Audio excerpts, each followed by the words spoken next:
जी, बिस्मिल्लाहिर्रहमानिर्रहीम। क्या हाल आप लोगों का? ठीक हो? जो है वो 9-10 दिन के वक़्फ़े के बाद जो है वो हम आज दोबारा शुरू करने जा रहे हैं आज का जो लेसन है।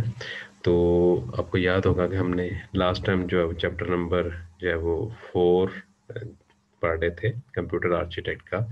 और ये तकरीबन जो है वो अगर आप देखें तो ये पुरानी बुक्स पे चैप्टर नंबर 2 है।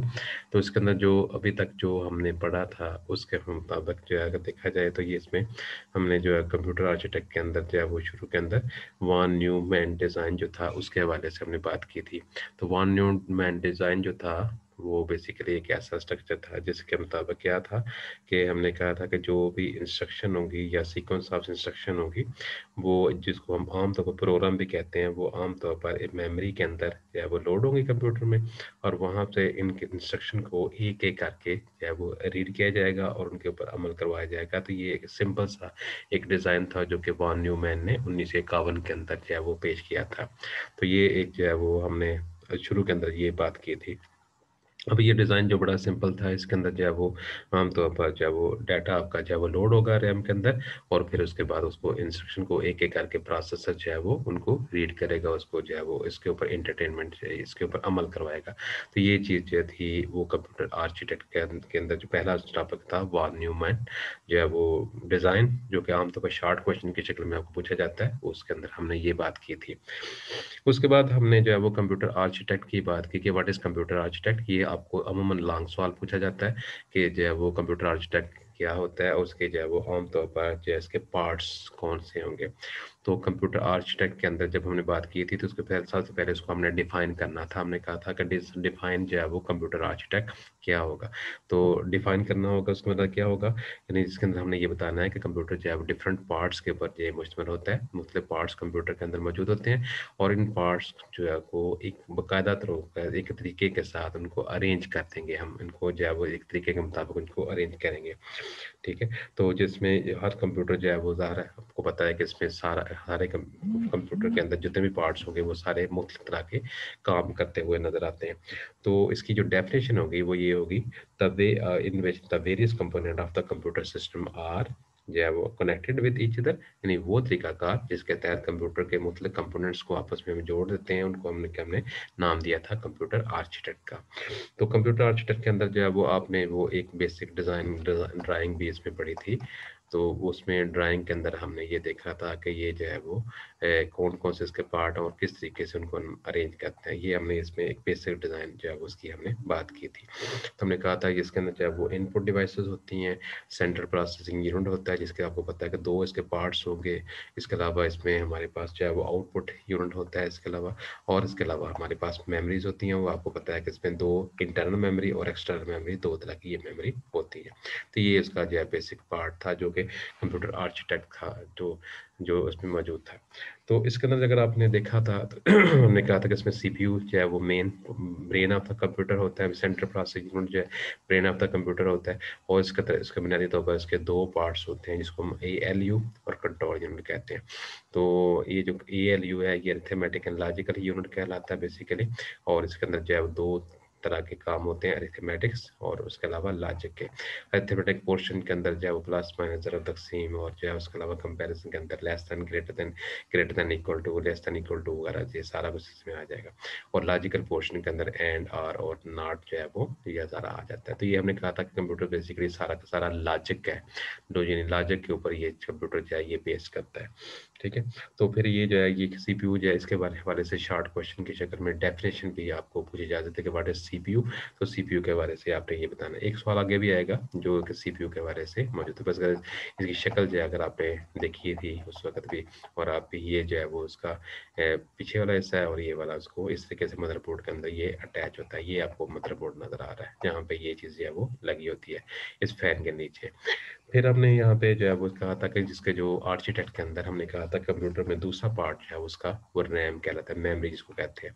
तो मेमोरी जो है इसका दूसरा पार्ट है जो कि आम तौर पर इस पे आता है। और इसको आपको याद होगा हमने कहा था कि ये basically working area of the computer है, कंप्यूटर का एक वर्किंग एरिया जिसके ऊपर हम काम कर सकते हैं, रीड करते हैं, राइट करते हैं, री राइट करते हैं, री रीड करते हैं, उसके अलावा उसको मिटा सकते हैं। जैसे ब्लैक बोर्ड होता है, वाइट बोर्ड होता है आपका, उसके ऊपर हम लिखते हैं, मिटाते हैं, फिर दोबारा लिख देते हैं, फिर उसके बाद मिटा देते हैं, उसके अंदर नई चीज़ें डाल सकते हैं। ये सारी चीज़ें रैम मेमोरी का काम होगा। तो main memory basically working area of the computer है और इसके बगैर कंप्यूटर जो है वो काम नहीं करता। इसको मेन मेमोरी को आमतौर पर इंटरनल मेमोरी भी कहते हैं और आमतौर पर जो है वो ये डाटे के अंदर जो मुख्य तरह के काम होते हैं, डाटे का रिजल्ट होगा, जो भी आप उसको इनपुट कर रहे हैं, जो आपको डाटा उसको दे रहे हैं, वो सारा चीज़ जो है वो मेमोरी के अंदर आती है। उसकी कैलकुलेशन का जो प्रोसेसर कैलकुलेट करता है जो चीज़, उसको कैलकुलेट करने के बाद दोबारा मेमोरी को देता है और फिर वहाँ से आउटपुट के ऊपर वो चीज़ आपको नज़र आती है, ये वाली चीज़। और इसको कंट्रोल कौन कर रहा होता है? सीपीयू कर रहा होता है। फिर उसके बाद हमने कहा था कि इसमें इनपुट और आउटपुट जो है वो यूनिट होते हैं लगे हुए। इनपुट के अंदर ज़्यादातर जिसमें माउस और जो है वो कीबोर्ड उसमें होगा और आउटपुट के अंदर ये मॉनिटर, स्पीकर वगैरह ये सारी चीज़ें आ जाएंगी। ठीक है, तो उसके बाद हमने जो है वो इसमें इनपुट आउटपुट के अलावा बाकी इसके अंदर मेमोरीज आ जाती हैं, जो इसमें जो है वो इंटरनल मेमोरीज हैं, जो आपने देखा रैम और राम की शक्ल में मौजूद होंगी, और एक्सटर्नल मेमोरी के अंदर जब हार्ड डिस्क है, दूसरी चीज़ें इसमें आ जाएंगी सारी। फिर उसके बाद एक चीज़ हमने और इसमें देखी थी, इसको हमने कहा था कि बस इंटरकनेक्शन। बस इंटरकनेक्शन में क्या होगा, जब कंप्यूटर जो है डिफरेंट पार्ट्स के ऊपर मुश्तमिल होता है, तो इसके अंदर मुख्तलिफ पार्ट्स को जोड़ने के लिए आमतौर पर केबल जो है वो एक पार्ट से दूसरे पार्ट तक जो है वो ट्रैवल करती है। ये पार्ट जो है वो आमतौर पर जो केबल इसमें दूसरे दूसरे पार्ट तक ट्रैवल करेगी, ये उनको आपस में जोड़ेगी। इसको हमने क्या नाम दिया था? बस इंटरकनेक्शन का नाम दिया था। फिर आपने एक सवाल पढ़ा था सीपीयू के हवाले से कि सीपीयू जो है ये क्या होता है, तो उसके अंदर हमने कहा था ये basically brain of the computer है और और कंप्यूटर के तमाम मामलात को ये जो है वो कोऑर्डिनेट करेगा और कंट्रोल करेगा ये इसके अंदर। और इसके अंदर हमने यहाँ पे इसकी मुख्तलिफ किस्म की टाइप्स की भी बात की थी कि dual two core, quad two core, इसके अंदर एक ही चिप के ऊपर मुख्तलिफ तरह के जो है वो सिस्टम लगाए जाते हैं। इसके अंदर जो है वो मुख्तलिफ तरह के जो है वो उसमें यूनिट जो है वो लगाए जाते हैं इसके अंदर। ठीक है, तो ये चीज़ जो है वो हमने इसके अंदर देखी थी, इसके अंदर जो है सीपीयू के अंदर। और इसके अंदर हमने कहा था कि बेसिकली ये ऐसे ही है ये सीपीयू, ये जिस तरह इंसान का नर्वस सिस्टम है, जो कि जो है असाबी निज़ाम है, जो कि पूरी बॉडी के अंदर फैला हुआ है, और किसी जगह पे भी अगर आप उसको टच करें तो वो महसूस होता है, आपको दिमाग महसूस करता है। तो ये नर्वस सिस्टम जो है ये बेसिकली जो क्या करेगा, कंट्रोल करेगा, कोऑर्डिनेट करेगा, मुख्तलिफ तरह की एक्टिविटीज़ को ये कंट्रोल करेगा। और इसके अलावा मुख्तलिफ तरह के कंट्रोल सिग्नल जो है वो जारी करता है, जिसको हमने नाम दिया था क्लॉक जो है वो सिग्नल का। तो ये क्लॉक सिग्नल जो है वो ये कौन जनरेट करता है? सिस्टम क्लॉक जनरेट करता है, जो कि यहाँ पे आमतौर पर पल्सेस जो है वो जारी करता है। ठीक है, तो सिस्टम क्लॉक की हमने बात की थी कि ये बेसिकली एक इलेक्ट्रॉनिक कंपोनेंट है, जो कि मुख्तलिफ किस्म की जो है वो सिस्टम की जो टाइमिंग होती है उसको ये आमतौर पर ये कंट्रोल करता है। ठीक है, जब ये रेगुलर पल्सेस जो है वो या टिक्स जो है वो जारी करता है, जिस तरह इस इंसान के अंदर दिल होता है ना, उसी तरीके से इसका भी ये जो आपका सिस्टम क्लॉक है इसका भी यही काम होता है तकरीबन। तो ये इसकी वजह से जो है वो जितनी ज़्यादा टिक्स ज़्यादा वो जारी करेगा, जितनी ज़्यादा टिक्स जो है वो ज़्यादा होगी, जिस तरह जो है दिल धड़केगा, उस तरह इसके अंदर भी टिक्स जितनी ज़्यादा होती है, जितनी ज़्यादा वो पल्सेस जारी होती है, उतनी ज़्यादा उसकी प्रोसेस की स्पीड होती है। तो इसके अलावा बाज़ औक़ात हमने कहा था कि प्रोसेसर जो है उसके अंदर जो है वो हमने इसके साथ एक एक्स्ट्रा प्रोसेसर लगाया था, जिसको हमने को प्रोसेसर का नाम दिया था, जो कि जो अगर आपने एक्स्ट्रा काम करने हो तो उसके लिए फिर हमने उसको कहा था कि ये काम वो करता है। फिर हमने कहा था कि को प्रोसेस के साथ जिस तरह ये आपको नज़र आ रहा है कि प्रोसेसर के साथ एक एक्स्ट्रा प्रोसेसर लगा हुआ है, जिसको को प्रोसेसर करते हैं। इसको आमतौर पर इसकी सबसे बड़ी मिसाल जो है वो मैथ को प्रोसेसर है, जो कि आमतौर पर एक प्रोसेसिंग के अंदर हेल्प करता है किसी चीज़ की। ठीक है, उसके बाद हमने जो है वो कहा था कि इसके अंदर जो है वो इसके अंदर इसको प्रोसेसर को कूल करने के लिए, ठंडा रखने के लिए इसके ऊपर एक फ़ैन लगा था, जिसको हमने क्या नाम दिया था? फ़ैन का, कूलिंग फ़ैन जिसको कहते हैं। इसको हीट सिंक भी कहते हैं और कूलिंग फ़ैन भी होता है। तो ये आमतौर पर ट्यूब्स की शक्ल में होता है, जिसके मुताबिक हम इसके अंदर मुख्तलिफ तरह के काम जो है वो करते हुए नज़र आते हैं। इसके अलावा ने जो है वो अरिथमेटिक एंड लॉजिक यूनिट की बात की, जिसके अंदर जमा, तफरीक, ज़रूरत, तक़सीम का काम जो है वो होगा। फिर आपको याद होगा कि हमने यहाँ पे कहा था कि कंप्यूटर के अंदर मेमोरीज़ होती है। मेमोरीज़ की हमने बात की थी, तो मेमोरी के अंदर हमने कहा था कि वहाँ पे जो हमारी मेमोरी जो है ये बेसिकली जो है वो कंप्यूटर का वो कंपोनेंट है, जो कि डाटे को जो है वो स्टोर करने के लिए या इंस्ट्रक्शन को स्टोर करने के लिए इसको इस्तेमाल करते हैं। ठीक है, इसको आमतौर पर कंप्यूटर का वर्किंग एरिया भी इसको कहते हैं। कंप्यूटर का वर्किंग एरिया कहलाएगा। अब ये दो तरह की थी, आपको बताया था इसके अंदर कि इसमें जो है वो रैम थी और दूसरी क्या थी, राम थी। तो रैम जो है ये बेसिकली जो है वो चीज़ होती है जिसको रैंडम एक्सेस मेमोरी कहते हैं। और अब उसकी अगर हम बात करें तो उसके अंदर जो है वो आमतौर पर जब कंप्यूटर को स्टार्ट करेंगे तो उसके अंदर ऑपरेटिंग सिस्टम लोड होगा, डाटा लोड होगा, और इसके अलावा जो भी प्रोग्राम हमने चलाना हो, एप्लीकेशन प्रोग्राम, वो उसमें लोड होगा। शक्ल आपको ये नज़र आ रही है। इस वजह से इसको हम रैंडम एक्सेस मेमोरी जो है वो कहते हैं।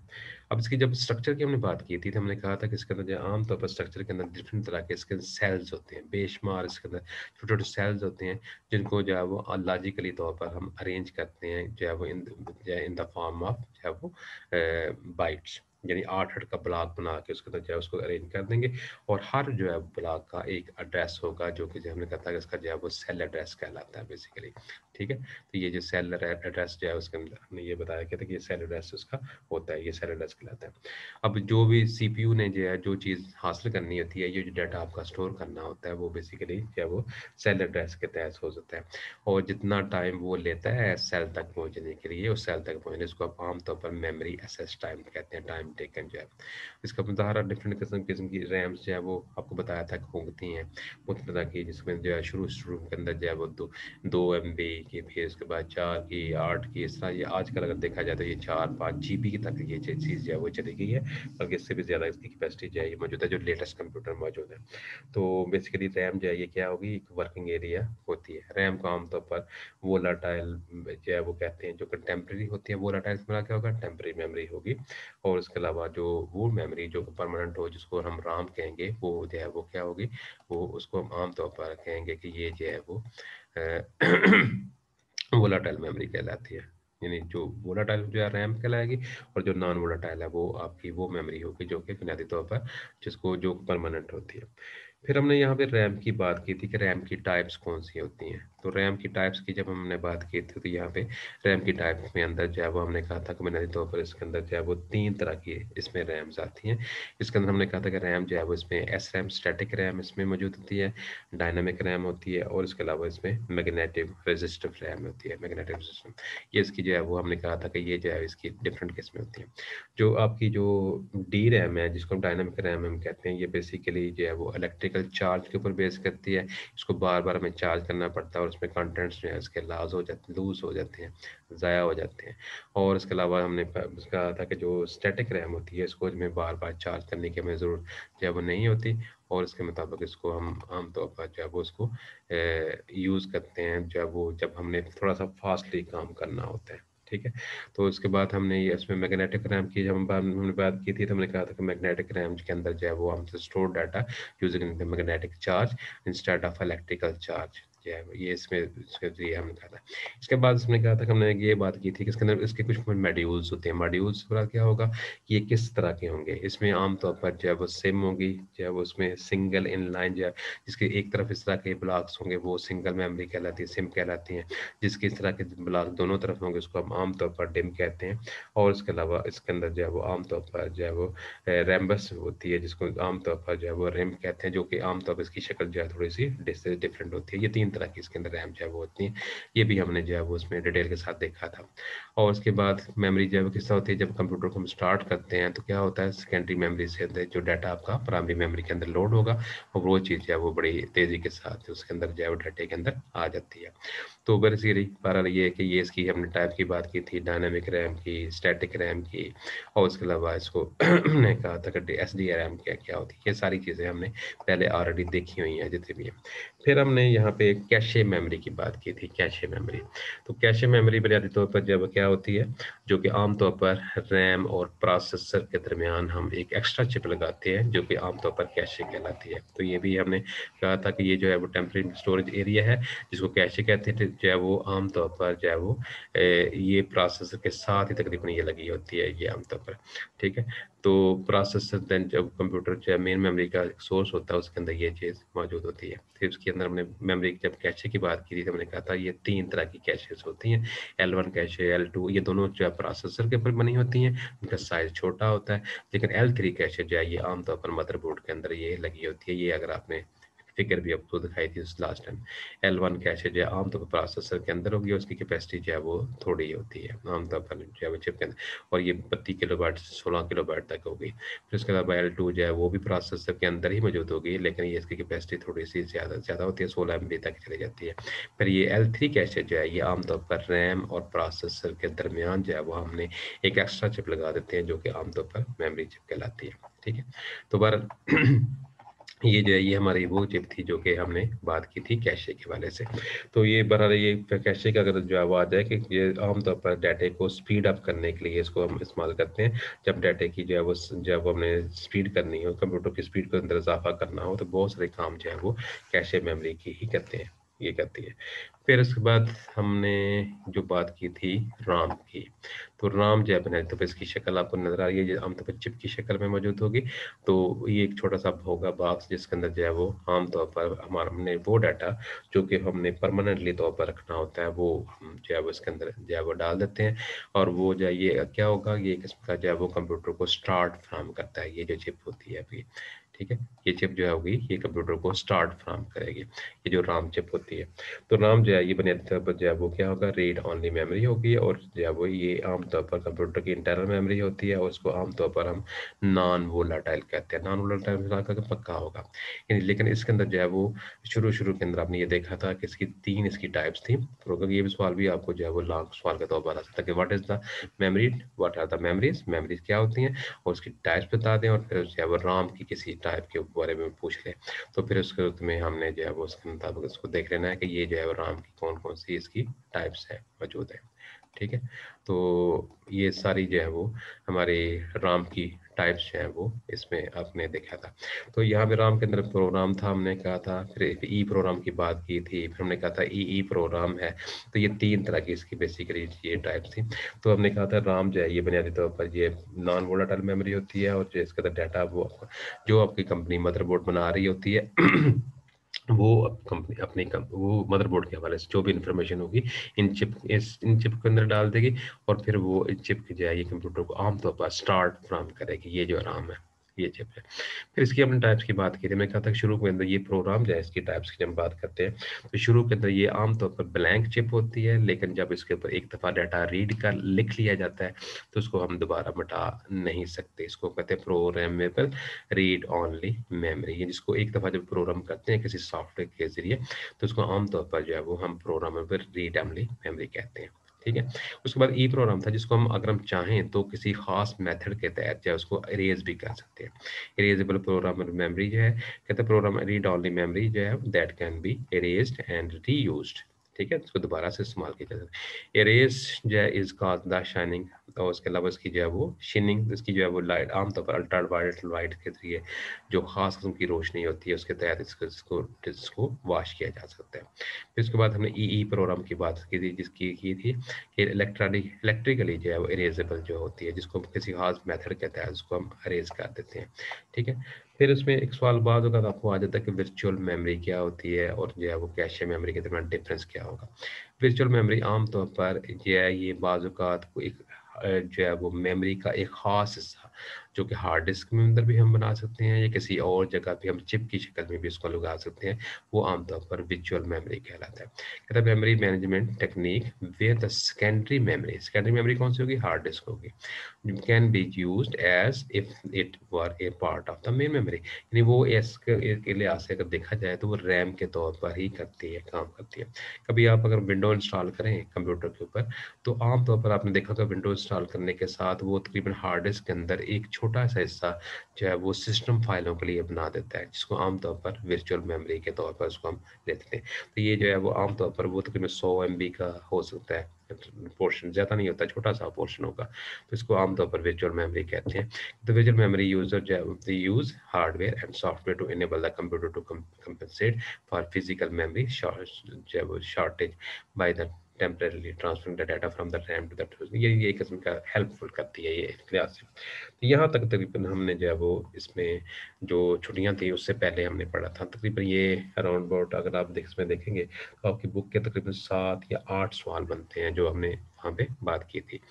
ठीक, उसके बाद नेक्स्ट जो है वो हमारे पास जो अगला जो बड़ा इंपॉर्टेंट टॉपिक था वो था हमारा कंप्यूटर बस का, कि what is computer buses. Computer buses जो है ये क्या होती हैं। तो कंप्यूटर बसेस जो है वो, तो अगर इसकी हम बात करते हैं सबसे पहले तो बसेस को से मुराद क्या होगा कि मदरबोर्ड के ऊपर जो मुख्तलिफ किस्म के पार्ट्स लगे होते हैं इनको आपस में हमने लिंक करना होता है, जोड़ना होता है मुख्तलिफ पार्ट्स को, प्रोसेसर को, जी रैम को, इसके अलावा मुख्तलिफ किस्म के यूनिट जो कंपोनेंट्स लगे हुए हैं, उसके अलावा राम चिप है, दूसरी ऑडियो वीडियो, और दूसरी जो है ये मुख्तलिफ किस्म की जो है इनपुट आउटपुट जो है वो कंट्रोलर यूनिट जहाँ पे लगे हुए हैं, इन सब को आपस में हमने लिंक करना होता है। किसके जरिए, ये देखिए ये जो केबल्स आपको नजर आ रही है, मुख्तलिफ किस्म की वायर्स आपको नजर आ रही हैं, ये जो है ये आमतौर पर बसेस कहलाती है। ठीक है, तो यहाँ पे जो है वो ये ज़हन में आपने रखना है, जितनी ज़्यादा बसेस की तादाद जो है वो ज़्यादा होगी उतने ही ज़्यादा जो है उसके अंदर जो है वो उसकी जो है वो काम करने की जो है वो सलाहियत ज़्यादा होगी, वो ज़्यादा डाटा लेके जाएगी। आपने जब हमने डाटा कम्युनिकेशन की बात की थी तो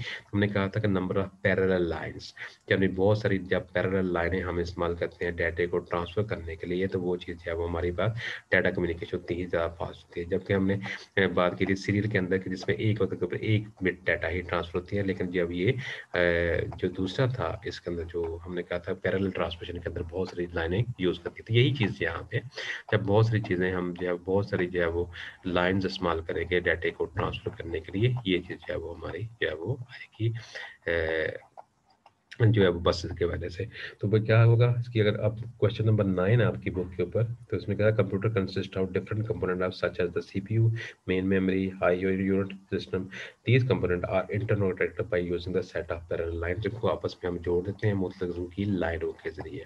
तो ये लाइनों के जरिए जब इसको हम जोड़ेंगे तो ये जो लाइनें जो होंगी इनको आमतौर पर हम जो है वो बसेस कहते हैं। तो ये बसेस के ऊपर आ जाते हैं। कहते हैं बस allows the various devices both inside the attached to the system unit to communicate with each other। ठीक है, buses are used to transfer the bit, कि आमतौर पर ये एक लाइन जो है एक वक्त पर एक बिट डाटा जो है वो ट्रांसफर करती है। ठीक है, तो from the input device to the memory, या मेमोरी से मुख्तलिफ जगह के ऊपर डाटा जाएगा, तो ये जो है वो हम आमतौर पर जो है वो इसको हम करते हैं।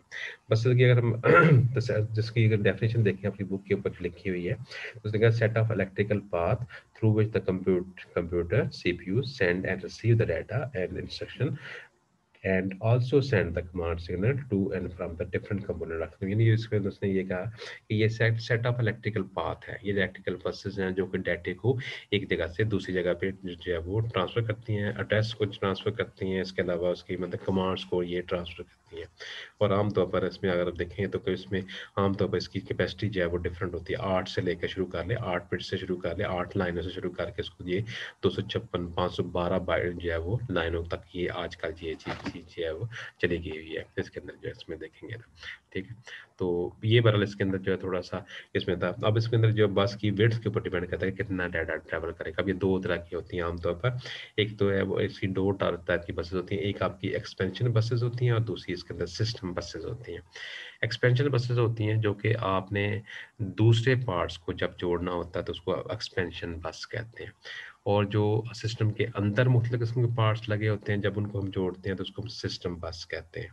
ठीक है, आपकी बुक के अंदर ये जो है क्वेश्चन नंबर 9 के ऊपर अगर आप देखेंगे तो इसकी 2 टाइप्स आपको ये नजर आएंगी। तो एक्सपेंशन बस क्या होगी, इसके अंदर the expansion buses are also known as the external buses, और these buses are connect the peripheral devices are the external devices with the computer system। और peripheral devices जो आपको पता है कौन सी होती है, वो पहले भी आपको बताया था, कीबोर्ड हो गया, माउस हो गया, स्पीकर हो गया, ये इस तरह की जितनी भी माइक्स वगैरह है जितनी भी हैं ये सारी peripheral devices कहलाती हैं। तो ये आमतौर पर जो है उसके अंदर मुख्तलिफ किस्म की चीज़ों को ये जोड़ती हैं।